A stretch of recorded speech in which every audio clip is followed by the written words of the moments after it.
no pudieron controlar los disparos y no solamente hirieron y lesionaron a soldados, sino también a sus propios compañeros.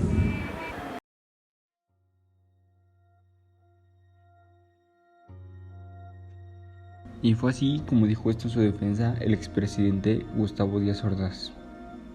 Y así venimos dando inicio sobre este pequeño podcast acerca de la masacre en Tlatelolco. Esta trágica historia comenzó como una simple pelea de estudiantes en el centro de la Ciudad de México, donde se vio involucrado también el grupo antimotines de la capital, en los cuales entran los mentados granaderos. El problema de esto fue que entraron de una manera muy brutal. Golpearon a decenas de estudiantes e incluso a testigos sobre el incidente. Perseguían a los estudiantes hasta las escuelas donde ellos se refugiaban. Ya estando ahí, agredían a alumnos y profesores que estaban impartiendo sus clases.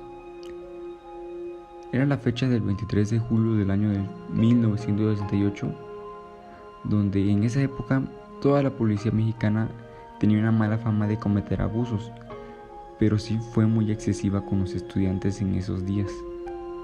4 días después, se juntaron estudiantes de la UNAM y del Instituto Politécnico Nacional, del IPN. En esta pequeña convivencia se juntaron para hacer una marcha contra la violencia policial. A partir de esos momentos empezó una serie de movimientos estudiantiles que creció en pocas semanas demasiado. Por eso se llevó a cabo la huelga entre la UNAM, el IPN y otras universidades del país. Y en esos días se veían autobuses quemados y empezaron a detener a jóvenes. El Zócalo capitalino se veía lleno de tanques y decenas militares ya en esos días. Aquel movimiento solo fue contenido hasta las 12 de la tarde del 2 de octubre. Ese día se había convocado una nueva marcha de protesta que partiría de la Plaza de las Tres Culturas en Tlatelolco. Cientos de soldados rodearon el sitio cuando los estudiantes anunciaban que se cancelaba la caminata para evitar violencia.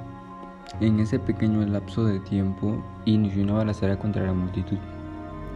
Esta es la historia que se recuerda cada año durante el aniversario de la masacre, pero se habla poco del entorno social y político que había en el país por esos años. En aquellos tiempos gobernaba el expresidente Gustavo Díaz Ordaz, quien fue uno de los mayores contribuyentes de esta masacre. Aquí la pregunta es, ¿por qué ocurrió la masacre? Hubo varios elementos que coinciden en algunos historiadores. Ese año de 1968, México era una de las sedes de los Juegos Olímpicos, programada para empezar el 12 de octubre de ese año.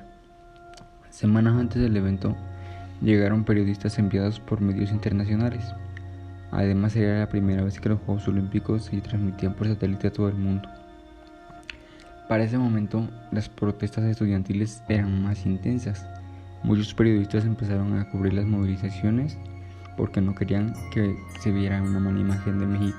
En parte a eso, el presidente estaba convencido que los estudiantes formaban parte de una especie de conjura comunista en contra de los Juegos, por lo cual se dice que llegó a tomar aquella decisión tan grave.